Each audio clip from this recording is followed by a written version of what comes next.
Hello everyone, my name is Aleks and I am learning English 1 year, and please forgive my mistakes and bad pronunciation.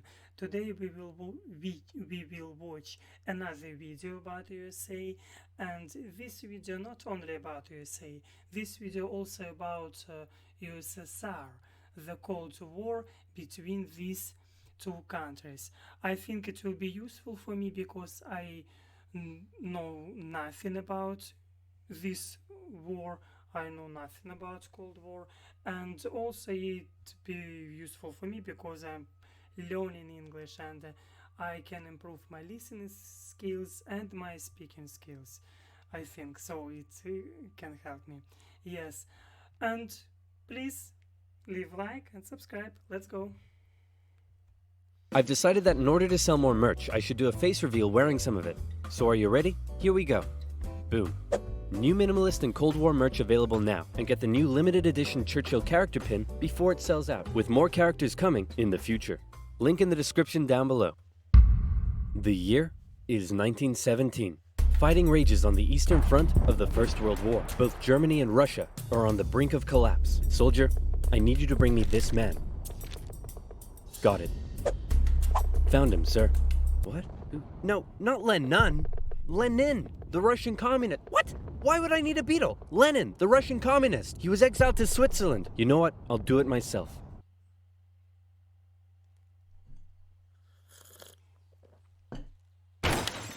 Who wants to start a revolution?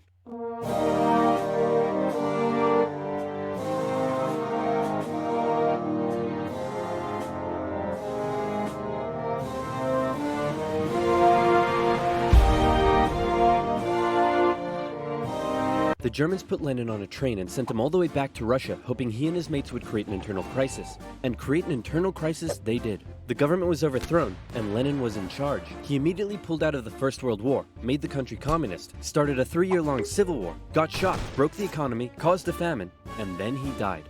On his deathbed he said, "Hey man, tell whoever's in charge of giving people jobs not to let that jerk Stalin become the next leader. By the way, who did I put in charge of giving people jobs? That would be Stalin, sir." Stalin was a rising force in the Communist Party. He still had some opponents, but conveniently, all of them were arrested or disappeared. So that was lucky. And so Stalin took over. He implemented his 5-year plans, which transformed the country from an agriculture-based economy to an industrial one. And like Lenin before him, he reigned with terror. Anyone who dared criticize or oppose him would either be killed or left to rot in the horrendous Soviet work camps. Then a short man with a silly mustache tried to take over the world, punched the Russians all the way to Moscow, and then the Russians, with some help from their faithful ally, the Winter, punched them all the way back to Berlin. At this point, being allies, America, the UK, and the Soviet Union were good chums. They held a couple of conferences near the end of the war to decide what would happen next. Hey Stalin, after all your trials and tribulation, you must be pretty happy to be standing here in Berlin. Tsar Alexander made it all the way to Paris. Just give me a second. Hey man, I think something's up with Stalin. I know, right? What should we do? Shall I tell him about the bomb? Yeah, tell him about the bomb. That will scare him. So, we got this crazy new big A-bomb that can destroy an entire city in one go. Yes, my spies told me already. Oh wait, I meant to act surprised. Wow, that's amazing. He already knew. How? Am I sure I want to send nuclear secrets via unsecure public coffee shop Wi-Fi? Am I ever? Dude, use a VPN. And speaking of VPNs...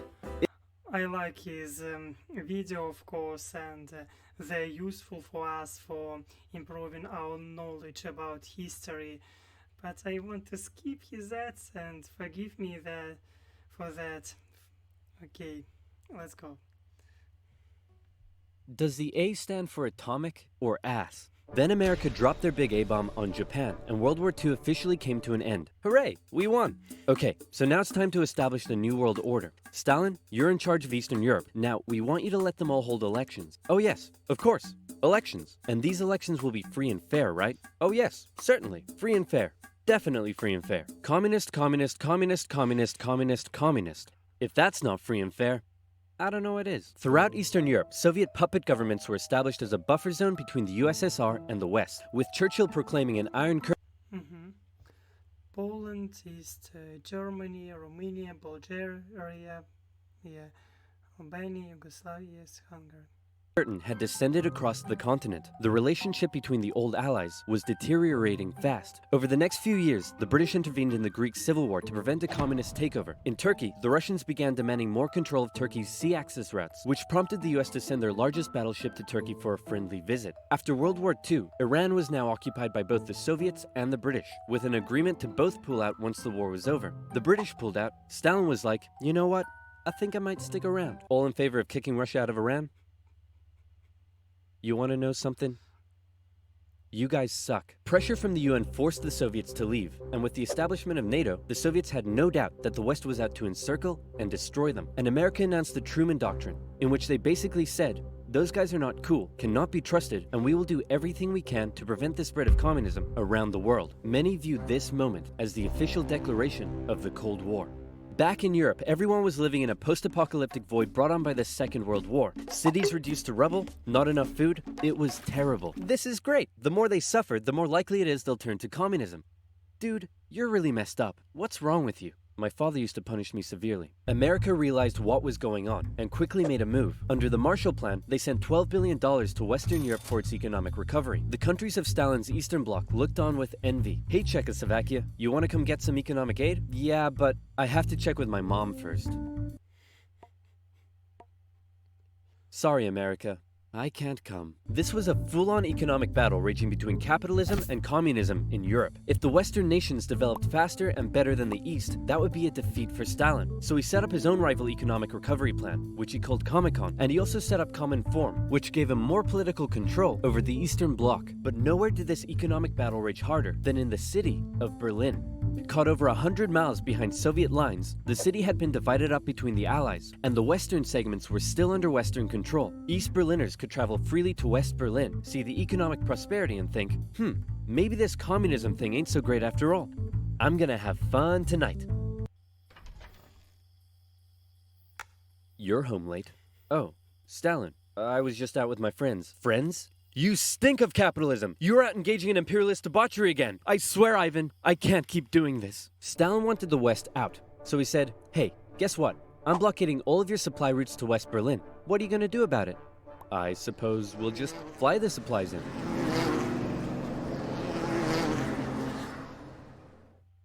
Alright, Truman. You in this round. The Berlin airlift was an incredible undertaking and a major success for the Western Allies, and Stalin ended his blockade of West Berlin. His aggressive actions worried the West, but not as much as this. 277 flights. It's a lot. It's a very lot. Did. The Soviet Union had developed their very own atomic bomb. The USA no longer had a nuclear monopoly. The world now knew that if a major war broke out between the two superpowers, it would be more destructive than anyone could imagine. So it was comforting when Stalin came out and said that war between the Soviet Union and the West was unlikely. Oh, wait, inevitable. He said it was inevitable. Hey, you know who I haven't checked in on in a while? My good friend China. Whoa, what happened to you? What happened to them was a full-blown civil war that had been going on since 1927. The People's Liberation Army, under the leadership of Mao Zedong, successfully defeated the Republic of China, who fled to Taiwan. The now communist China and the Soviet Union signed a mutual defense treaty. This was terrible news for the West. But wait. There's more. After the Second World War, Korea was divided along the 38th parallel. In the north, the Soviets set up a communist regime. In the south, America set up an anti-communist regime. Both were led by very sweet-looking old men, but don't let that deceive you. They were both ruthless dictators, and both dreamed of reuniting Korea under their own regime. Now that he had the bomb, Stalin was feeling a little more cocky, and he finally gave Kim permission to attack. The North launched a surprise invasion of the South on June 25, 1950. With Soviet aid, the North Koreans steamrolled through, taking Seoul in just 3 days and replacing one ruthless dictator with another. The UN were freaking out and quickly created an emergency force made up of troops from 16 countries to defend the South. The West still held Busan and made landings at Incheon near Seoul. They pushed the North Koreans out of Seoul, replacing the ruthless dictator that had replaced the first ruthless dictator with the same ruthless dictator that had previously been replaced by the new ruthless dictator. And the West then continued all the way up the Korean peninsula. At this point, China was getting worried that the UN may just keep going. The US had sent this guy to lead the operation. After winning the Pacific theater of World War II, General Douglas MacArthur's head was big, and his balls were bigger. He reassured President Truman that there was absolutely no way at all that the Chinese would ever get involved. Meanwhile, 500,000 Chinese troops were crossing into Korea. Nuke 'em. No. Nuke 'em. No. Ah, come on. You're fired. The US considered the nuke.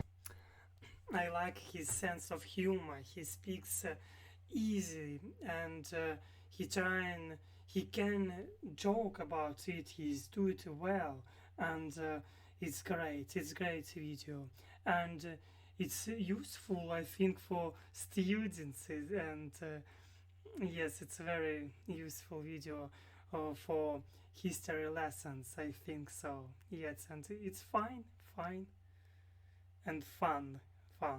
Clear option. But now that the Soviets also had the bomb, they didn't want to risk all-out global destruction. The communists pushed the West right back almost to the exact same spot they had all started from, and they ended up in a stalemate, where they remained until both sides finally agreed to work towards a peace settlement in 2018. Back in America, Americans decided they wanted a new president who would be tough on communism, so they elected famed World War II General Eisenhower, who was really hard to draw. It's 1953. Hey Stalin, how you doing? Oh, he's dead. He had a cerebral hemorrhage and his reign of terror kinda came back to bite him in the ass, because he had imprisoned all of his best doctors, and those that were left were too terrified to treat him. The new leader, Nikita Khrushchev, called a meeting and said, "Hey guys, you know how Stalin was imprisoning and murdering us all for doing basically nothing? Yeah, he was kind of a jerk. I'm really not sure how this is news to you." Khrushchev went on a campaign of de-Stalinization. Statues of Stalin were taken down, Stalingrad was renamed, and Khrushchev announced that he wanted the Soviet people to be happy and would allow greater freedom in the Soviet Union. So how did that work out? Well, an uprising in East Germany was brutally suppressed, a revolution in Hungary was brutally suppressed, and demonstrations in Poland were brutally suppressed. Although he did finally allow some mild reforms. Back in the Soviet Union, he permitted more cultural expression, but then began banning stuff based on his own personal taste. Modern art looks like a child urinated on a canvas. Banned. Jazz music sounds like the feeling of needing to fart. Banned. Your poetry is really depressing. How could I was sad, now I'm glad. Life is bad, now I'm sad. Yes, it's nice.